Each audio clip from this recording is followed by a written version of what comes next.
الحمد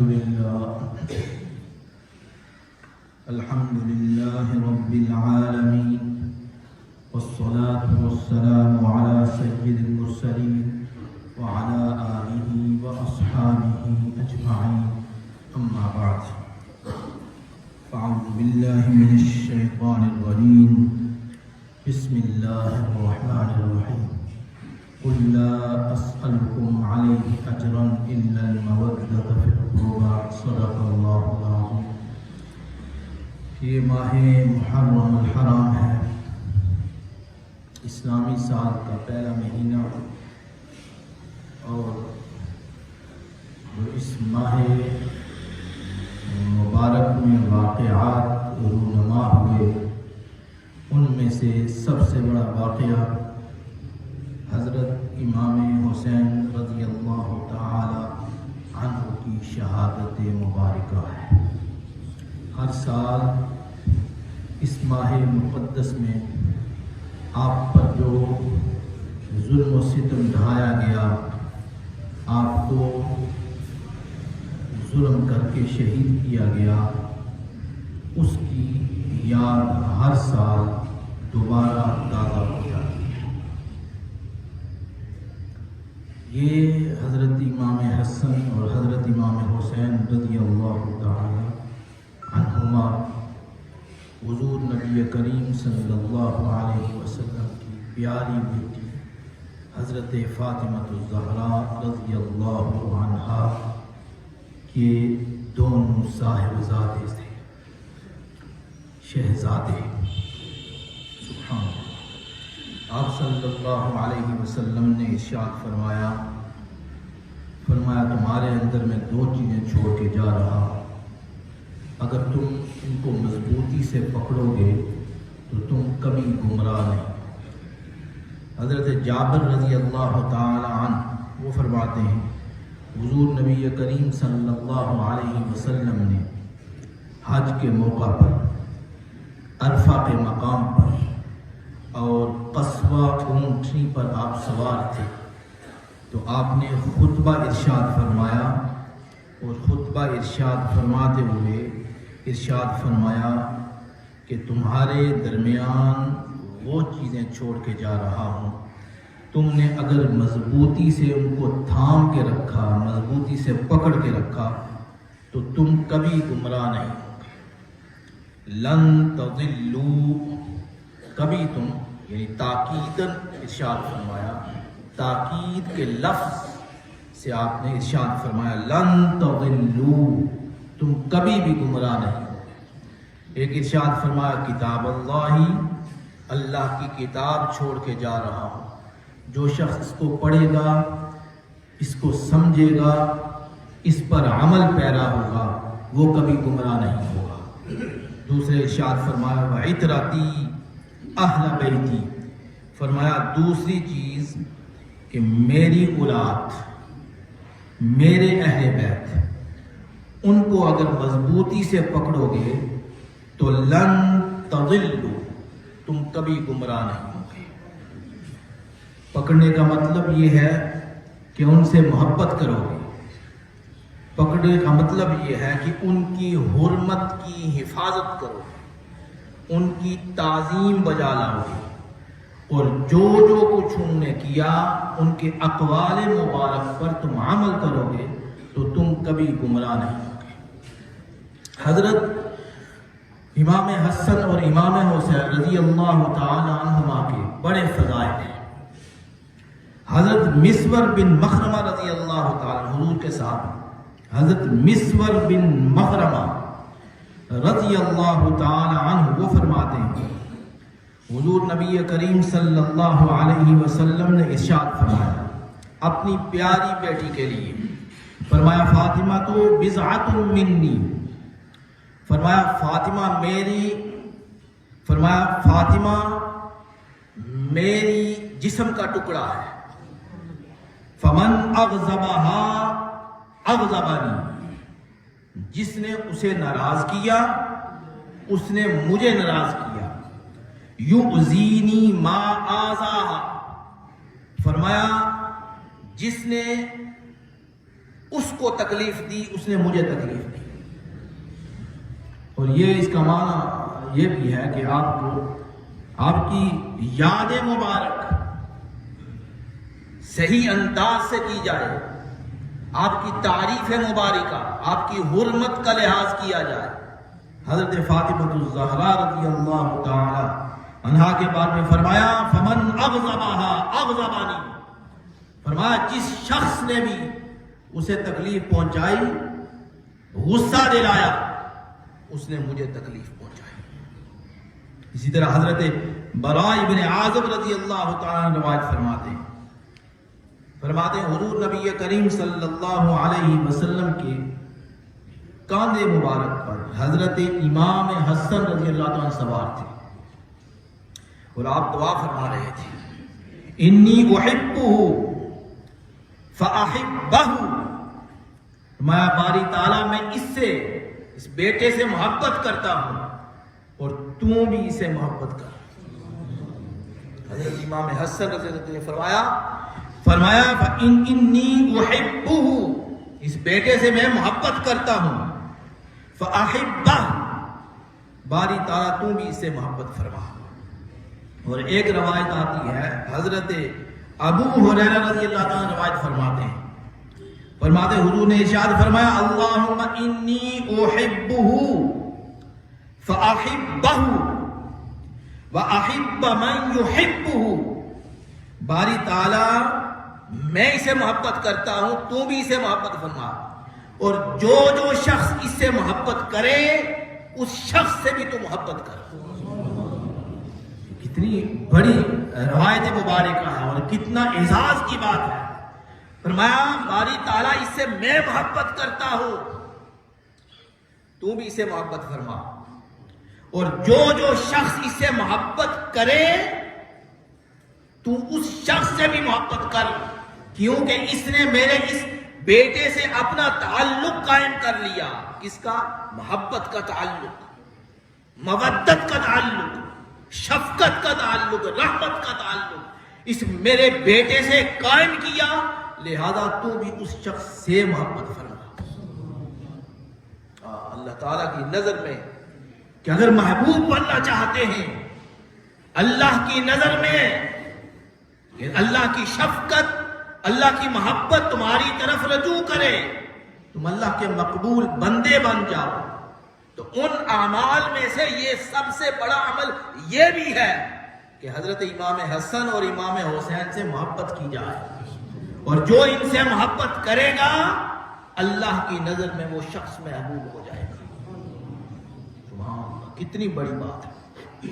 تو فرمایا حضرت ابو ہریرہ روایت فرماتے اللہم انی، حضور دعا فرما رہے تھے اے اللہ انی احبہ فاحبہ واحب من یحبہ، اور جو شخص اس سے محبت کرے تو بھی اسے محبت فرما.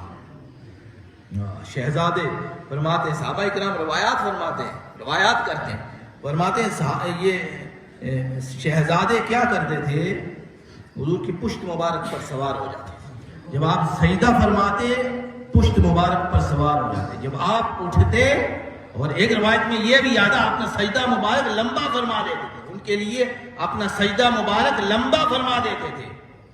اور ارشاد فرمایا کہ جب آپ اٹھتے وہ نیچے آ جاتے، جب پھر سجدہ فرماتے پھر پشت پر سوار ہو جاتے. پھر آپ نے نماز ادا فرما لی، ادا فرمانے کے بعد اپنے رانوں پہ بٹھا لیا، آپ نے اپنی رانوں مبارک پر بیٹھا لیا. پھر حضرت ابو ہریرہ نے روایت فرماتے میں نے عرض کی یا رسول اللہ میں ان کو گھر چھوڑا ہوں، شہزادوں کو گھر چھوڑا ہوں. حضور نے فرمایا ٹھیک ہے چھوڑا. حضرت ابو ہریرہ رضی اللہ عنہ روایت فرماتے ہیں اندھیرا تھا، فرمایا اچانک لائٹ آئی، وہ جگہ روشن ہو گئی، وہاں ستارہ آیا روشن ہو گیا. حضور نے فرمایا انہیں گھر چھوڑ گیا. حضرت ابو ہریرہ نے روایت فرماتے ہیں جن کا مقام یہ فرماتے جب تک وہ شہزادے گھر میں داخل نہیں ہوگے وہ ستارہ چمکتا رہا، روشنی رہی. اور جو ہی وہ گھر میں داخل ہوئے لائٹ ختم ہو گئی، چمک ختم ہو گئی۔ یہ ان کے مقام اور مرتبے کی کیا بات کرتے ہیں، سبحان اللہ۔ حضرت ابو ہریرہ نے فرماتے ہیں، یہ حضرت رواہ احمد مسند امام احمد کی روایت ہے، فرماتے ہیں اس وقت تک چمک رہی اور روشنی رہی جب تک وہ دونوں شہزادے گھر میں داخل نہیں ہو جاتے، جب داخل ہو گئے تو وہ روشنی ختم ہو گئی۔ ایک اور روایت کی ہے، آپ نے فرمایا ہما ریحانی من الدنیا، فرمایا دنیا میں یہ میرے دو پھول ہیں، حسن اور حسین، فرمایا یہ دنیا میں میرے دو پھول ہیں۔ سبحان اللہ، یہ آپ کا مقام و مرتبہ تھا۔ حضرت امام حسن اور امام حسین رضی اللہ تعالی عنہما دونوں کا مقام اور مرتبہ تھا۔ حضرت زید بن ارقم رضی اللہ عنہ روایت فرماتے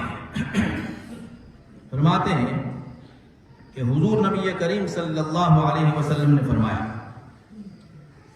حضرت علی رضی اللہ تعالیٰ عنہ کے لیے، حضرت علی المرتضی کرم اللہ وجہہ الکریم اور حضرت فاطمہ الزہرا رضی اللہ تعالی عنہما ان کے لیے سلام اللہ علیہ، پھر ساتھ حضرت امام حسن اور امام حسین ان دونوں کے لیے، حضرت علی کے لیے، حضرت فاطمہ الزہرا رضی اللہ تعالی عنہ کے لیے اور حضرت امام حسن اور امام حسین ان کے لیے حضور نے ارشاد فرمایا انا حرب لمن حاربہم۔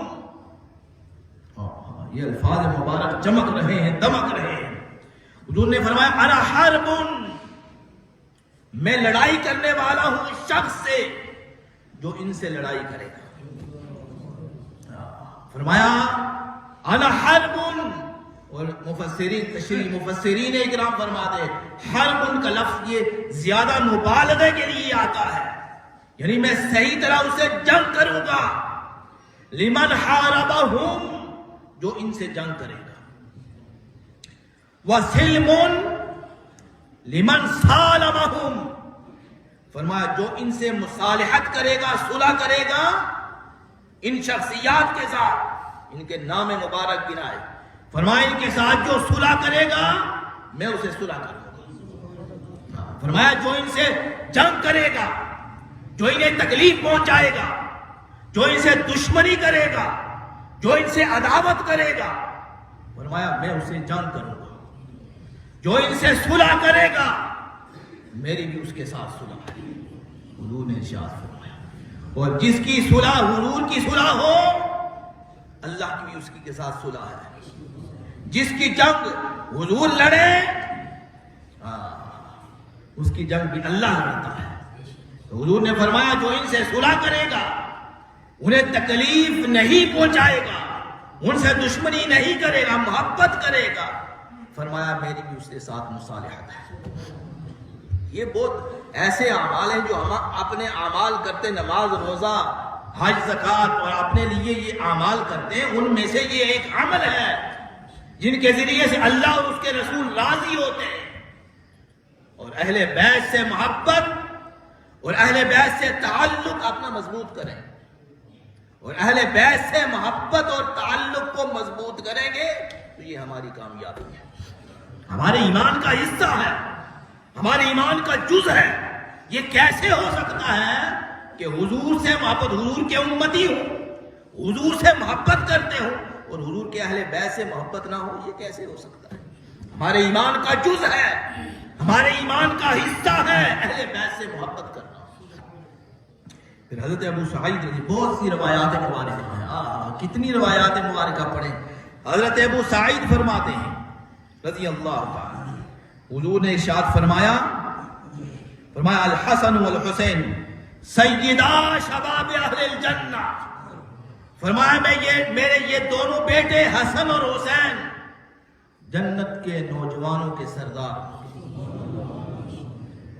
جنت میں اولین اور آخرین سارے اکٹھے ہوں گے، حضرت آدم علیہ السلام سے لے کر اہل ایمان جتنے بھی ہیں سب اور حضور نے ارشاد فرمایا الحسن والحسین سیدا شباب اہل الجنہ، فرمایا حسن اور حسین دونوں جنت کے نوجوانوں کے سردار ہیں، جن کی سلطنت میں رہیں گے ان سے محبت نہ ہو، یہ کیسے ہو سکتا ہے؟ جن کی سلطنت میں رہیں گے ان سے محبت نہ ہو، یہ کیسے ہو سکتا ہے؟ ہمارے ایمان کا جز ہے، اور اپنے ایمان کا جز سمجھے اہل بیت کی محبت سے۔ اور حضرت امام حسن اور امام حسین رضی اللہ تعالیٰ عنہ، حضرت امام حسین رضی اللہ تعالیٰ عنہ کا نام مبارک آپ صلی اللہ علیہ وسلم نے رکھا، شہد مبارک آپ کو چٹایا، اور اپنی زبان مبارک آپ کے منہ میں داخل کی جب آپ پیدا ہوئے، اور اپنے لعاب دہر، لعاب شریف جو ہے ان کے منہ میں داخل کیا۔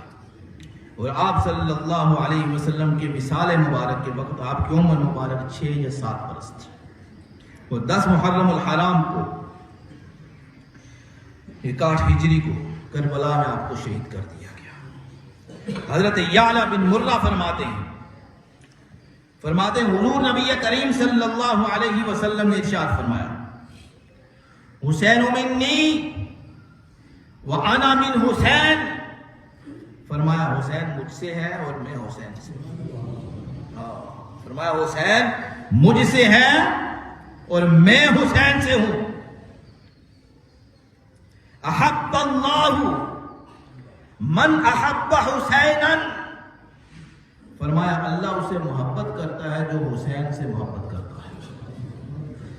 ترمذی شریف کی روایت ہے، فرمایا احب اللہ من احب حسینا، جو حضرت حسین سے محبت کرے گا فرمایا اللہ اس سے محبت کرے گا۔ حضرت علی کرم اللہ وجہہ کبھی روایت فرماتے ہیں حضرت حسن کے لیے، حضرت حسن کے لیے اور حضرت امام حسین رضی اللہ تعالی عنہ دونوں کے لیے، فرمایا حسن، فرمایا سر سے لے کر یہ سینے مبارک تک حضور سے مشابہت رکھتے تھے۔ حضرت حسن سر مبارک سے لے کر سینے مبارک تک حضور سے محبت رکھتے تھے، اور سینے مبارک سے لے کر نیچے تک حضرت امام حسین حضور سے مشابہت رکھتے تھے، اور جب دونوں کو ملایا جائے تو تصویر مصطفیٰ بنتی ہے، دونوں کو ملایا جائے تو تصویر صور مصطفیٰ حضور کی صورت مبارک بنتی ہے۔ حضرت حذیفہ رضی اللہ تعالیٰ، حضرت حذیفہ بن یمان رضی اللہ تعالیٰ فرماتے ہیں میں نے اپنی والدہ صاحبہ کو کہا کہ آج میں جاؤں گا مغرب اور عشاء کی نماز حضور کے ساتھ ادا کروں گا، اور ساتھ میں عرض کروں گا یا رسول اللہ میرے لیے بھی مغفرت کی دعا کریں اور میری والدہ کے لیے بھی مغفرت کی دعا کریں۔ فرماتے ہیں میں حاضر ہو گیا، مغرب کی نماز پڑھی، حضور نوافل ادا فرمانے لگے، میں دیکھتا رہا، پھر عشاء کا وقت ہو گیا، عشاء کی نماز پڑھی، عشاء کی نماز پڑھنے کے بعد حضور اپنے حجرہ مبارک کی طرف تشریف لے جانے لگے۔ میں پیچھے تھا تو میں نے کوئی بات کی یا کس طرح ہوا کہ آپ حضور کو آواز پہنچی، حضور نے پیچھے دیکھا کیا حذیفہ ہے، کیا فرمایا حذیفہ ہے، حضور نے یہ عرض کی یا رسول اللہ ہاں حذیفہ ہوں، حضور فرمایا تیرے لیے بھی اور تیری والدہ کے لیے مغفرت کی دعا ہے۔ میں نے عرض نہیں کی، یعنی یہ میں اپنی والدہ محترمہ کو یہ کہہ کر گیا تھا کہ میں آج آپ کے لیے بھی اور اپنے لیے بھی مغفرت کی دروا کرواؤں گا۔ کہنے لگے کہ حضور مصروف تھے، مشغول تھے، نماز میں مشغول رہے، نماز مغرب ادا ہوئی، اس کے بعد پھر عشاء کی نماز نوافل آپ پڑھتے رہے، درمیان میں نماز عشاء کے بعد آپ نے حجرہ شریف کی طرف تشریف لے جانے لگے تو آواز آئی تو آپ مڑے اور ارشاد فرمایا کہ اللہ تعالیٰ تیری والدہ کی مغفرت فرمائے۔ یہ فرمانے کے بعد پھر حضور نے ارشاد فرمایا ایک آج فرشتہ آیا ہے، کبھی نہیں آیا آسمان سے، ایک فرشتہ آیا ہے اور کبھی آیا نہیں ہے اس سے پہلے، اللہ سے اس نے اجازت طلب کی ہے کہ میں حضور کو سلام کر کے آؤں۔ اس نے میرے سلام کے لیے اللہ سے اجازت طلب کی، اللہ رب العزت نے اجازت دے دی، اور ساتھ یہ ایک خوشخبری لایا ہے، خوشخبری لایا ہے، یبشرونی تو یہ خوشخبری آئی. حضور نے فرمایا یبشرونی، مجھے یہ بشارت دینے کے لیے، خوشخبری سنانے بأن فاطمہ سیدۃ نساء اہل الجنہ، کہ سیدہ طاہرہ طیبہ فاطمہ الزہراء رضی اللہ تعالی عنہ یہ اہل جنت عورتوں کی سردار ہے. وَإِنَّ الْحَسَنَ وَالْحُسَيْنَ سیدہ شباب اہل الجنہ، اور اس کے دونوں بیٹے حسن اور حسین یہ جنت کے نوجوانوں کے سردار ہیں. حضور نے فرمایا یہ فرشتہ مجھے یہ خبر دینے کے لیے اس سے پہلے دنیا میں نہیں آیا، اور اللہ سے اذن طلب کر کے، اجازت طلب کر کے صرف اسی لیے آیا ہے کہ مجھے یہ خوشخبری سنائے کہ یہ فاطمہ، یہ سیدہ یہ فاطمہ رضی اللہ تعالی عنہا یہ عورتوں کی سردار ہے، جنت میں عورتوں کی سردار ہے، اور آپ کے ان کے دونوں بیٹے نوجوانوں، جنت کے نوجوانوں کے سردار ہیں. سبحان اللہ. اہل بیت سے تعلق قائم کریں، محبت کے ذریعے سے محبت کا اظہار رکھیں، اظہار کریں. اور آج پھر ان سے محبت کا تعلق کس طرح قائم ہوگا؟ ان کو ایصال ثواب کریں. نوافل پڑھیں. ایک شخص نے نوافل پڑھے اور اس کا ثواب حضرت امام حسین رضی اللہ تعالیٰ عنہ کی بارگاہ میں پیش کیا.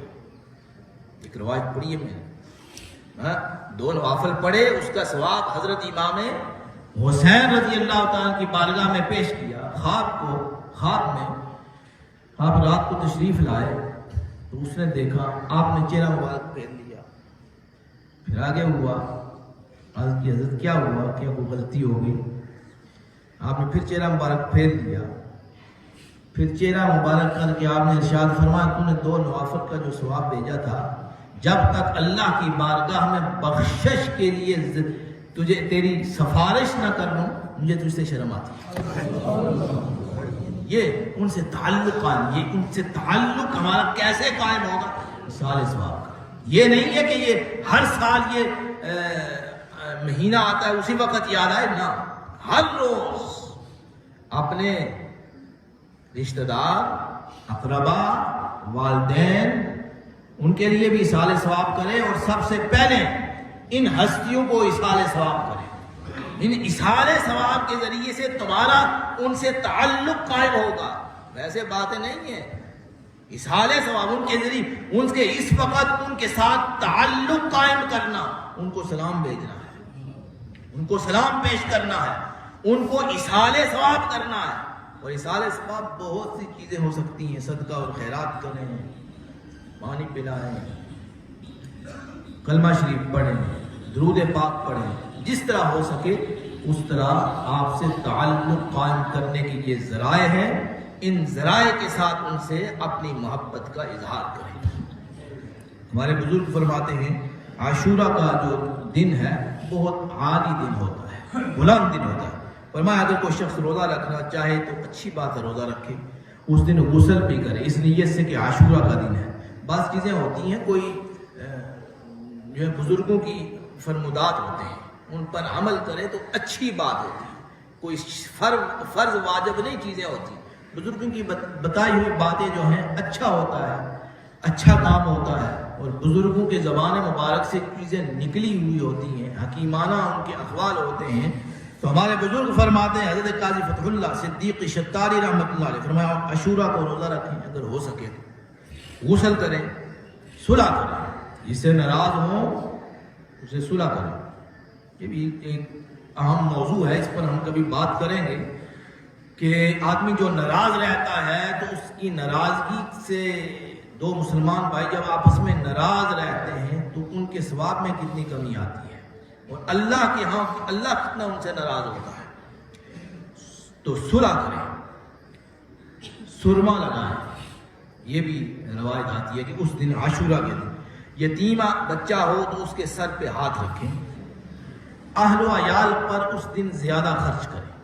کوئی حکمت ہو، اس دن دعا کریں اللہ کی بارگاہ میں، کسی عالم کی بزرگ کی زیارت کریں، اور جو کوئی بیمار ہو اس کی عیادت کریں. یہ عاشورہ کے دن بزرگوں کے فرمودات ہیں، ان پر عمل کریں۔ یتیم کے سر پہ ہاتھ رکھیں، اپنے اہل و عیال کے لیے اس دن زیادہ خرچ کریں، اور دعا کریں اس دن، کسی عالم دین کی زیارت کریں، اگر کوئی بیمار ہو تو اس کی عیادت کریں، اگر کوئی ناراض ہو تو اسے صلح کریں۔ اللہ تعالی عمل کرنے کی توفیق عطا فرمائے۔